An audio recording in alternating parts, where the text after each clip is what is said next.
आप देख रहे हैं डार्क फाइल्स। तो चलिए बढ़ते हैं आज की इस कहानी की ओर। आज मैं जो कहानी सुनाने जा रहा हूं वो मेरे मामा जी ने सुनाई थी। ये कहानी है सोनपुर की, जो वेस्ट बंगाल का एक छोटा सा गांव है। उस समय गांव में बिजली नहीं पहुंची थी, तो लोग रोशनी के लिए लालटेन का उपयोग करते थे। लोगों के घर भी बहुत दूर दूर हुआ करते थे। उस गांव में दो दोस्त शायोन और पापी रहते थे। उनके बीच गहरी दोस्ती थी। शायोन 15 साल और पापी भी उसी का उम्र का था।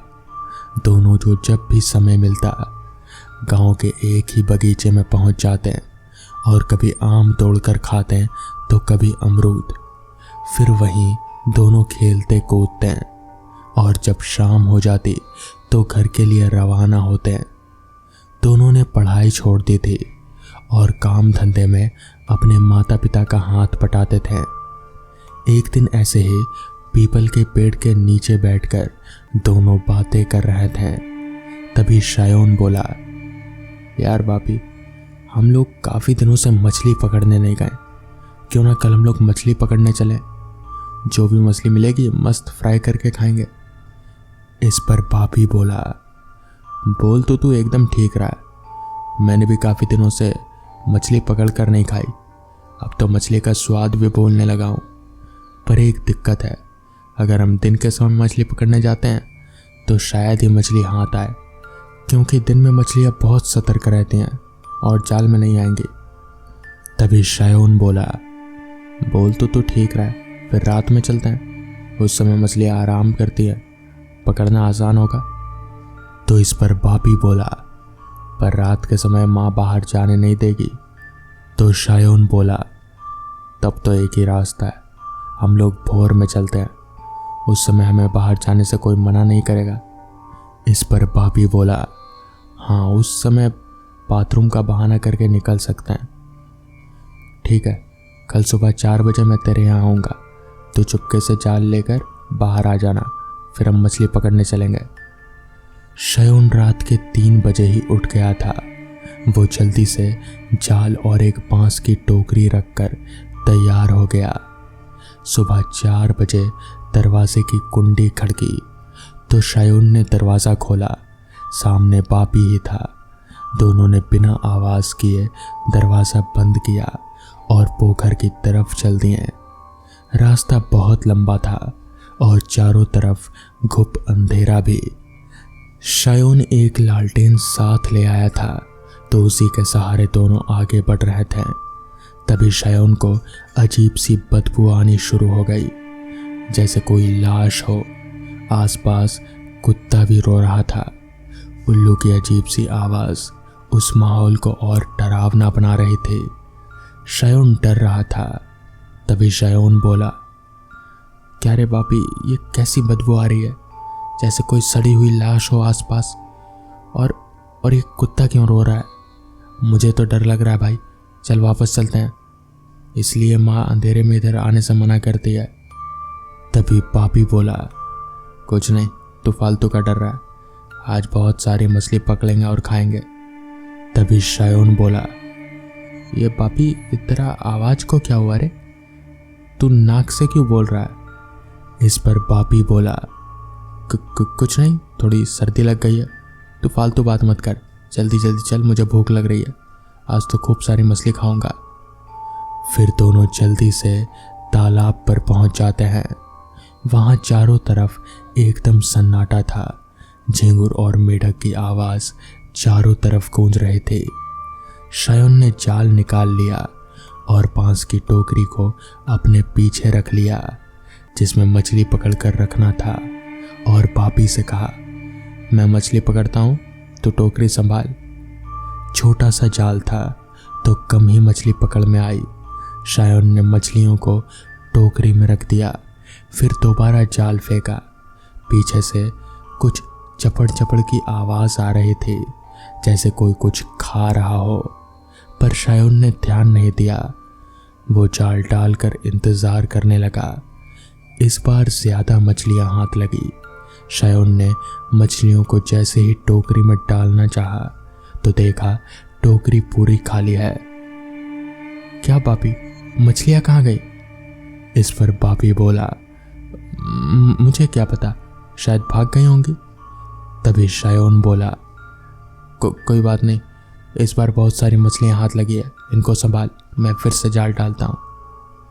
शायोन फिर से जाल डालने चला जाता है। पीछे से फिर से वही चबाने जैसी आवाज़ आती है।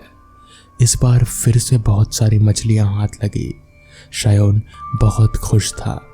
उसने मछलियों को टोकरी में डालना चाहा तो फिर से मछलियां गायब थी। क्या हुआ बापी, फिर से मछलियां गायब? इस पर बापी बोला, मुझे क्या पता, भाग गई होंगी। तो इस पर शायोन बोला, कोई बात नहीं, इस बार और भी ज्यादा मछलियां हाथ लगी, इन्हें संभाल, मैं आखिरी बार जाल मार कर आता हूं। फिर से वही चपड़ चपड़ की आवाज। इस बार एक भी मछली हाथ नहीं लगी। शायोन खाली हाथ लौटा तो देखा कि बापी मछली के टोकरी के साथ गायब हो चुका था। शायोन सोचता है कि शायद बापी मछलियों को लेकर घर चला गया होगा। शायोन भी घर की ओर चला जाता है। घर पर जाके सो जाता है। शायोन सुबह उठकर बापी के घर मछलियां लेने जाता है और उसके घर का दरवाज़ा खटखटाता है तो बापी की माँ दरवाज़ा खोलती है। तभी शायोन बोला, काकी माँ, बापी कहाँ है? इस पर बापी की माँ ने कहा, क्या बताऊँ बेटा, कल शाम से उसे तेज बुखार है। उसके पिताजी वैद्यराज को लेने गए हैं। रात भर वो सो नहीं पाया। मैं रात भर उसको ठंडे पानी की पट्टियाँ लगाती रही हूँ। शायोन को काटो तो खून नहीं, तो फिर उसके साथ मछली पकड़ने कौन गया था? तो दोस्तों, ये थी आज की पहली कहानी। तो चलिए बढ़ते हैं आज की दूसरी कहानी की ओर। बार बार वही सपना क्यों आता है मुझे? खुद सबसे बड़बड़ाते हुए रोहित खुद से बोला और फ्रेश होने के लिए गुसलखाने की तरफ बढ़ गया। शावर की तेज फुहारें और सुगंधित साबुन की महक से भी उसे तरोताजा नहीं महसूस हुआ। वो वैसे ही झल्लाया हुआ निकलकर डाइनिंग टेबल पर आकर बैठ गया, जहां उसके माता पिता और दोनों भाई बहन इंतजार कर रहे थे। क्या हुआ बेटा, तुम्हारा मूड क्यों ऑफ है? पिताजी ने रोहित के मूड को पकड़ते हुए पूछा। नहीं, ऐसा तो कुछ नहीं है। लेकिन फिर उसने अपने सपने के बारे में बतला दिया।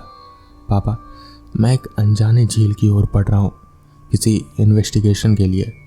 एक बर्फ का बहुत बड़ा चट्टान अचानक टूटकर बह निकला और उसमें से कई इंसानी लाशें निकलने लगी। इसका क्या मतलब है? क्या सच है या फिर कोई सपना? रोहित अपने दोनों हाथों से अपना सिर पकड़ लेता है। क्या? डाइनिंग टेबल पर बैठे सभी मुंह खोले रोहित की ओर ऐसे देखते हैं कि क्या हो गया। बेटा, ये तो बस एक सपना था, भूल जाओ इसे। पिताजी उसे दिलासा देते हुए कहते हैं। लेकिन पापा, बराबर एक ही सपना मुझे क्यों आता है और क्या मतलब है इसका? रोहित अनमना सा होकर बोलता है। कोई बात नहीं बेटा, आजकल तुम बहुत ही परेशान रह रहे हो डिसूजा केस के चलते। चलो ब्रेकफास्ट कर लो, माँ ने रोहित से कहा। तो रोहित सब कुछ भूलकर नाश्ता किया और काम पर निकल गया। रोहित वर्मा सिटी पुलिस का एक जोशीला ऑफिसर था। वो अनसुलझे क्राइम और डिटेक्टिव विभाग में कार्यरत था। कुछ दिनों से मशहूर पेंटर आलस डिसूजा और अपने समस्त परिवार की रहस्यमय हत्या की गुत्थी सुलझाने में लगा हुआ था। लेकिन वो और उसकी पूरी टीम किसी भी निष्कर्ष पर नहीं पहुंच पाए थे। किसी को ये समझ नहीं आ रहा था कि पूरा परिवार, जो आलस डिसूजा की पत्नी सपना डिसूजा का जन्मदिन सेलिब्रेट करने अपने फार्म हाउस में गया था, वो वहां से कहाँ चला गया। ये तो पुष्टि फार्म हाउस में स्थित बूढ़े नौकर शामू ने पुलिस को इत्तला कर दिया। वो भी आधी रात में पैदल भागते हुए। लेकिन जब तक वो लौटा पांचों फैमिली मेंबर्स की लाश गायब हो चुकी थी। खून तो हुआ था, लेकिन आगे का हिस्सा तब मालूम होता जब लाश मिल जाती। पुलिस की जांच यहीं पर आकर ठहर जा रही थी। रोहित अपने टेबल पर अकेला बैठा कुछ सोच रहा था। मैं किसी भी केस से दिल से कैसे जुड़ जाता हूँ, मुझे क्या पड़ी आलस डिसूजा की मौत से। लेकिन फिर पानी का घूंट लेकर वो बोला, नहीं, ये मेरी ड्यूटी है, अब मुझे ही इसका कुछ हल निकालना पड़ेगा। सर चाय। माथुर ने जब चाय दिया तो वो मुड़कर उसे देखा, फिर चाय पीने लगा। माथुर चाय की चुस्कियों में ही रोहित से बोला, एक बात बताना, हम लोग कहाँ पर गलत है, जरा सोच कर बोलो। माथुर रोहित का सहकर्मी था। वो बोला, सर एक बार फिर से रीशूट कर देख लेते हैं शुरू से। 24 अप्रैल को न्यूज़ चैनलों ने आलस डिसूजा ने अपनी पत्नी सपना और अपने पूरे परिवार के साथ अपने फार्म हाउस में अपनी पत्नी का जन्मदिन मनाने के लिए जाते हैं। यहाँ तक तो ठीक है। उसके बाद अचानक रात के 2 बजे के आसपास नौकर शामू, जो लगभग 80 साल का है, हाँफते हुए पुलिस स्टेशन में सारे परिवार की मौत की सूचना देता है। फिर जब तक पुलिस वहाँ पहुँचती है तब तक वहाँ कोई लाश नहीं मिलती। ज़मीन पर खून और टूटे फूटे बर्तनों और फर्नीचर के अलावा और कुछ भी नहीं मिलता। इसके बाद पुलिस के लिए ये मौत एक गुत्थी बन गई। और अब माथुर ने कहा, कोई और विकल्प, एक कप और चाय ले आऊं क्या? इस पर दोनों हंस पड़े। तभी माथुर बोला, अब सरकार का हम पर दबाव बढ़ेगा, उससे पहले हमें एक छोर तो ढूंढ ही लेना है। आज रात हम 3 लोग, तुम, मैं और जैन, आलस फार्म हाउस चलेंगे। मीडिया को खबर देने की कोई ज़रूरत नहीं है। रोहित, माथुर और जैन तीनों आलस फार्म हाउस में बैठे थे।